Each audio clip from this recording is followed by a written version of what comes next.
ಉಸಿರು ಬಿಗಿ ಹಿಡಿಸೋ, ಯಾವಾಗ ಬೇಕಾದರೂ ಕುಸಿದು ಬಿಡಬಲ್ಲ ಅಗಾಧ ಹಿಮಾಲಯದಲ್ಲಿ ಯುವ ಸನ್ಯಾಸಿಯೊಬ್ಬ ಪರಮ ಸತ್ಯದ ಹುಡುಕಾಟದಲ್ಲಿ ಒಂಟಿಯಾಗಿ ಅಲೆದಾಡಿದ್ದ.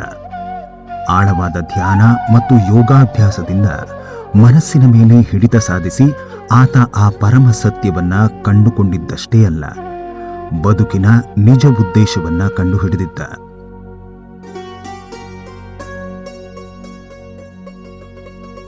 ನಾಲ್ಕು ದಶಕಗಳ ಹಿಂದೆ ದಕ್ಷಿಣ ಭಾರತದ ತಾಮ್ವಶಿ ಎಂಬ ಸಣ್ಣ ಹಳ್ಳಿಯಲ್ಲಿ ಘಟನೆಯೊಂದು ನಡೆಯುತ್ತೆ. ಧರ್ಮಶ್ರದ್ಧೆಯುಳ್ಳ ರೈತ ಕುಟುಂಬದ ದಂಪತಿಯಾದ ದುಂಡಪ್ಪ ಮತ್ತು ಶಿವಕ್ಕರಿಗೆ ಗಚ್ಚಿನ ಮಠ ಪರಂಪರೆಯ ಸ್ವಾಮೀಜಿ ಶ್ರೀ ಮರುಳಶಂಕರ ಶಿವಯೋಗಿ ಎದುರಾಗ್ತಾರೆ. ಮರುಳಶಂಕರ ಶಿವಯೋಗಿಗಳಿಂದ ಶಿವಕ್ಕ ಗರ್ಭದೀಕ್ಷೆ ಪಡೆಯುತ್ತಾರೆ. ತಮಗೆ ಹುಟ್ಟೋ ಗಂಡು ಮಗುವನ್ನ ಶಿವಯೋಗಿಗಳ ಮಾರ್ಗದರ್ಶನದಲ್ಲಿ ಸನ್ಯಾಸಿ ಮಾಡಲು ಮಠಕ್ಕೆ ಕಳುಹಿಸಲು ದಂಪತಿ ಒಪ್ಪಿಗೆ ಸೂಚಿಸುತ್ತಾರೆ. ಮರುಳಶಂಕರ ಶಿವಯೋಗಿಗಳು ತಮಗೆ ಹೇಳಿಕೊಟ್ಟ ಅದೊಂದು ಮಂತ್ರವನ್ನ ಶಿವಕ್ಕ ತಮ್ಮ ಹೆರಿಗೆಯವರೆಗೂ ಉಚ್ಚರಿಸುತ್ತಾರೆ. ಇದರ ಫಲವಾಗಿಯೇ ಹುಣ್ಣಿಮೆಯಂದು ಜನ್ಮ ತಾಳುತ್ತಾರೆ ವಚನಾನಂದ. ವಾಗ್ದಾನದ ಕಾವಲುಗಾರ ಮತ್ತು ಜಗತ್ತಿಗೆ ಕ್ಷೇಮ ಸಮೃದ್ಧಿಯ ಪ್ರಚಾರಕ. ಮಗುವಾಗಿದ್ದಾಗಲೇ ಸನ್ಯಾಸಿಯಾಗುವ ಲಕ್ಷಣಗಳನ್ನು ತೋರಿಸಿದ್ದರಂತೆ ವಚನಾನಂದ. ದಯೆ, ಕೊಡುಗೈತನ ಅವರಿಗೆ ಸ್ವಾಭಾವಿಕವಾಗಿಯೇ ಉಳಿದು ಬಂದಿತ್ತು. 8 ವರ್ಷ ವಯಸ್ಸಿನಲ್ಲೇ ವಚನಾನಂದರನ್ನ ಗಚ್ಚಿನ ಮಠಕ್ಕೆ ಹಸ್ತಾಂತರಿಸಲಾಯಿತು. ಹೆತ್ತವರಾದ ದುಂಡಪ್ಪ ಮತ್ತು ಶಿವಕ್ಕ ಭಾರವಾದ ಮನಸ್ಸಿನಿಂದಲೇ ಮಗನನ್ನ ಸನ್ಯಾಸತ್ವದೆಡೆಗೆ ಕಳುಹಿಸಿದ್ರು. ಶ್ರೀ ಮರುಳಶಂಕರ ಶಿವಯೋಗಿಗಳು ತಾವೇ ಖುದ್ದಾಗಿ ವಚನಾನಂದರನ್ನ ಹಲವು ಮಠಗಳಿಗೆ ಕಳುಹಿಸಿದ್ರು. ಈ ವೇಳೆ ವಚನಾನಂದರು ವಿವಿಧ ಜ್ಞಾನಾರ್ಜನೆಯನ್ನ ಪಡೆದರು. ಮರಳಿ ಮತ್ತೆ ಗಚ್ಚಿನ ಮಠಕ್ಕೆ ಬಂದ ಮೇಲೆ ವಚನಾನಂದ ಸನ್ಯಾಸ ದೀಕ್ಷೆ ಪಡೆದು ಸ್ವಾಮಿ ವಚನಾನಂದರಾದರು. ಹದಿಹರೆಯದ ವಯಸ್ಸಿನಲ್ಲೇ ವಚನಾನಂದ 100 ಜನರಿಗೆ ಧರ್ಮೋಪದೇಶ ಮಾಡ್ತಿದ್ರು. ಜನರನ್ನ ತಲುಪಿ ಶೀಘ್ರದಲ್ಲೇ ಅವರನ್ನ ಮಠದ ಮುಖ್ಯಸ್ಥರನ್ನಾಗಿ ಮಾಡಿದವು. ಆದರೆ ಖುದ್ದು ವಚನಾನಂದರಿಗೆ ತಾನಿನ್ನು ಕಲಿಯೋದು ಬಹಳ ಇದೆ ಅನಿಸತೊಡಗಿತ್ತು. ಪರಮ ಸತ್ಯದ ಹುಡುಕಾಟಕ್ಕಾಗಿ ಅವರ ಮನಸ್ಸು ಹಂಬಲಿಸಿತ್ತು. ಈ ಗೊಂದಲದ ಪರಿಸ್ಥಿತಿಯಲ್ಲೇ ವಚನಾನಂದರಿಗೆ ಮುಂದಿನ ದಾರಿ ತೋರಿಸಿದ್ದು 2 ಆತ್ಮಚರಿತ್ರೆಗಳು, ಆಟೋಬಯೋಗ್ರಫಿ ಆಫ್ ಯೋಗಿ ಮತ್ತು living with the Himalayan masters ಪುಸ್ತಕಗಳು. 16 ವರ್ಷ ವಯಸ್ಸಿನ ವಚನಾನಂದ ತಮ್ಮ ಸ್ಥಾನವನ್ನ ತ್ಯಾಗ ಮಾಡಿ ತಮ್ಮ ಅಸ್ತಿತ್ವ, ಬದುಕಿನ ಸತ್ಯದ ಹುಡುಕಾಟದಲ್ಲಿ ಅಲೆದಾಟ ಶುರು ಮಾಡಿದ್ರು.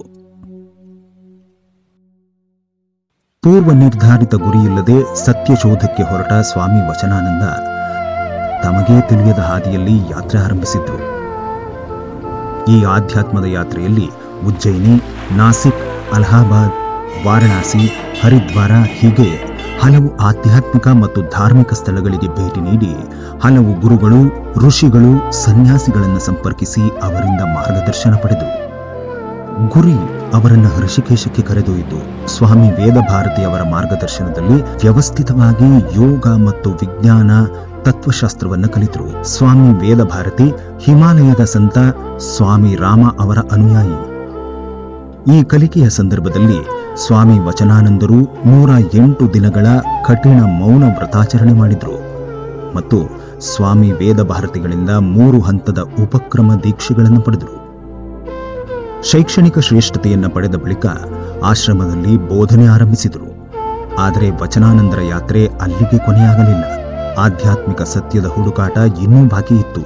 ಹೀಗಾಗಿಯೇ ತಮ್ಮ ಆಧ್ಯಾತ್ಮಿಕ ಯಾತ್ರೆ ಮುಂದುವರೆಸಿದ ಸ್ವಾಮಿ ವಚನಾನಂದ ರುದ್ರ ಭಯಂಕರ ಹಿಮಾಲಯದಲ್ಲಿ ವರ್ಷಗಳ ಕಾಲ ಅಲೆದಾಡಿದ್ರು. ಹಿಮಾಲಯ ಪುರಾಣಗಳ ಪ್ರಕಾರ ಹಿಂದೂ ದೇವತೆಗಳ ವಾಸಸ್ಥಾನ. ಶೂನ್ಯಕ್ಕಿಂತಲೂ ಕಡಿಮೆ ಉಷ್ಣತೆ ಇರೋ ಇಲ್ಲಿ ಆಮ್ಲಜನಕವೇ ಲಕ್ಸುರಿ ಅನ್ನೋ ಸ್ಥಿತಿ. ಇಂಥ ವಾತಾವರಣದಲ್ಲಿ ಹಿಮಾಲಯದ ಗುಹೆಗಳಲ್ಲಿ ಕಾವಿ ತೊಟ್ಟು ಸ್ವಾಮಿ ವಚನಾನಂದ ಧ್ಯಾನಕ್ಕೆ ಕುಳಿತರು. ಅಲ್ಲದೆ ಯಂತ್ರ, ಮಂತ್ರ, ತಂತ್ರಗಳನ್ನ ಅಲ್ಲಿನ ಋಷಿಗಳು, ಸನ್ಯಾಸಿಗಳು, ಸಂತರಿಂದ ಅಭ್ಯಾಸ ಮಾಡಿದ್ರು.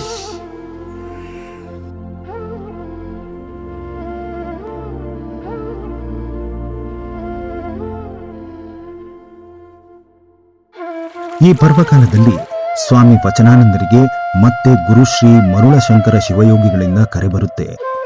ಮತ್ತೆ ತಮ್ಮ ಬೇರು ದಕ್ಷಿಣ ಭಾರತಕ್ಕೆ ವಚನಾನಂದರು ಮರಳುತ್ತಾರೆ. ವಚನಾನಂದರು ಮರಳಿದ 3 ತಿಂಗಳ ಅವಧಿಯಲ್ಲಿ 100 ವರ್ಷ ವಯಸ್ಸಿನ ಮರುಳಶಂಕರ ಶಿವಯೋಗಿಗಳು ಲಿಂಗೈಕ್ಯರಾಗ್ತಾರೆ. ತಮ್ಮ ಗುರು ಲಿಂಗೈಕ್ಯರಾದ ಬಳಿಕ ಸ್ವಾಮಿ ವಚನಾನಂದರು ಯೋಗ ಜಾಗೃತಿ ಮೂಡಿಸಲು ತಮ್ಮದೇ ದಂಡಯಾತ್ರೆ ಆರಂಭಿಸುತ್ತಾರೆ. ಜನರ ಜೀವನದ ಗುಣಮಟ್ಟ ಹೆಚ್ಚಿಸಲು ಮುಂದಾಗ್ತಾರೆ. ಸಾಧು ಸಂತರಿಂದ ಜ್ಞಾನಾರ್ಜನೆ ಪಡೆದಿದ್ದ ಈ ಯುವ ಸನ್ಯಾಸಿಯ ಯೋಗ ಸಾಧನೆಗೆ ಜನ ಶೀಘ್ರ ತಲೆದೂಗಿದರು. ಸಮಾಜದಲ್ಲಿ ಅವರ ಪ್ರಸಿದ್ಧಿ ಮಾಧ್ಯಮಗಳನ್ನೂ ಸೆಳೆಯಿತು. ಆಧ್ಯಾತ್ಮಿಕ ಉಸಿರು ಪರಿಕಲ್ಪನೆಯಲ್ಲಿ ಅವರು ಸಾಧಿಸಿದ್ದ ಪಾಂಡಿತ್ಯದಿಂದ ಕೆಲವೇ ದಿನಗಳಲ್ಲಿ ಸ್ವಾಮಿ ವಚನಾನಂದರಿಗೆ ಶ್ವಾಸಗುರು ಎಂಬ ಪಟ್ಟವೂ ದೊರೆಯಿತು.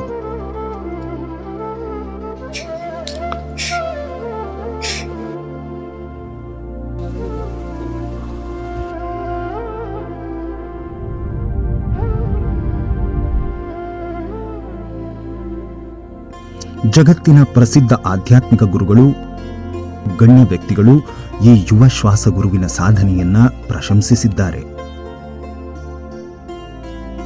ಪ್ರೀತಿ ಆಶೀರ್ವಾದದ ಸುರಿಮಳೆಗೈದಿದ್ದಾರೆ. ಶ್ವಾಸಗುರುವಿನ ವಿದ್ಯಾದಾನ ಅಥವಾ ಆಧ್ಯಾತ್ಮಿಕ ಜ್ಞಾನವನ್ನ ಹಂಚುವ ಕಾರ್ಯಕ್ಕೆ ತುಂಬು ಹೃದಯದಿಂದ ಬೆಂಬಲಿಸಿದ್ದಾರೆ.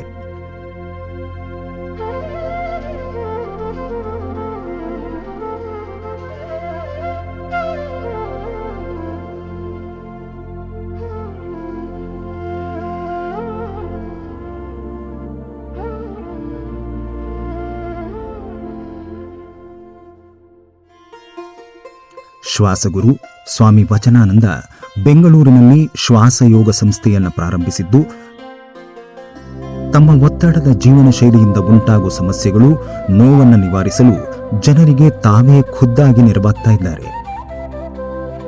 ಶ್ವಾಸ ಯೋಗ ಸಂಸ್ಥೆ ನಿತ್ಯ ಯೋಗ ತರಬೇತಿಗಳನ್ನು ನಡೆಸುತ್ತದೆ. ಯೋಗ ಶಿಕ್ಷಕರ ತರಬೇತಿಯನ್ನೂ ನೀಡುತ್ತಿದೆ. ಹಿಮಾಲಯದ ಏಕಾಂತ, ಯೋಗ ಧ್ಯಾನ, ಥರ್ಡ್ ಐ ಅವೇಕನಿಂಗ್ ರಿಟ್ರೀಟ್ಸ್, ಥೆರಪಿಕ್ ಯೋಗ ಕೋರ್ಸ್ಗಳು ಮತ್ತು ಸೈಲೆನ್ಸ್ ರಿಟ್ರೀಟ್ ಸೇರಿದಂತೆ ಹಲವು ಯೋಗ ಕೋರ್ಸ್ಗಳನ್ನು ನೀಡಲಾಗ್ತಾ ಇದೆ. ಇವತ್ತು ಶ್ವಾಸ ಯೋಗ ಸಂಸ್ಥೆ ಯೋಗಿಕ್ ಮೆಡಿಟೇಷನ್ಗೆ ಮತ್ತೊಂದು ಹೆಸರು ಎಂಬಷ್ಟು ಪ್ರಸಿದ್ಧಿ ಪಡೆದಿದೆ. ಶ್ವಾಸ ಸಂಸ್ಥೆಯಲ್ಲಿ ಪ್ರತಿ ವರ್ಷ ವಿಶ್ವ ಯೋಗ ದಿನಾಚರಣೆಯಂದು ಆರೋಗ್ಯ ಮತ್ತು ಯೋಗಕ್ಷೇಮದ ಗೆಲುವನ್ನು ಆಚರಿಸಲಾಗುತ್ತೆ. ಈ ವೇಳೆ ಸಾಧಕರಿಗೆ ಯೋಗ ರತ್ನ ಪ್ರಶಸ್ತಿ ನೀಡಿ ಗೌರವಿಸಲಾಗುತ್ತೆ.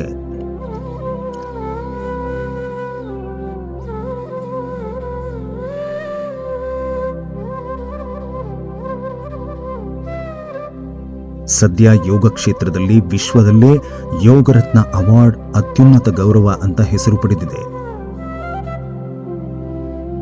ಜಗತ್ತನ್ನ ಯೋಗಮಯ ಮಾಡೋದು ಶ್ವಾಸಗುರುವಿನ ಗುರಿ.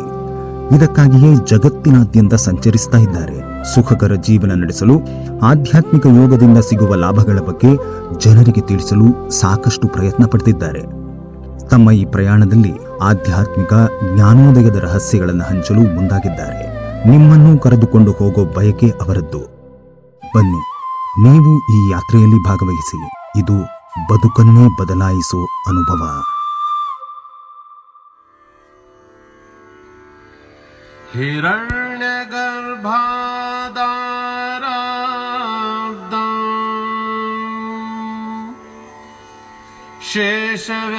ಶೇಷವ್ಯಾಸಾದಿ ಮಾಧ್ಯಮ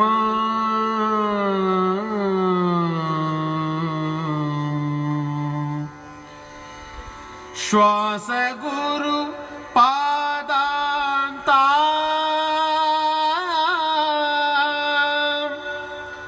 ವಂದೇ ಗುರು ಪರಂಪರಾ ವಂದೇ ಗುರು ಪರಂಪರಾ.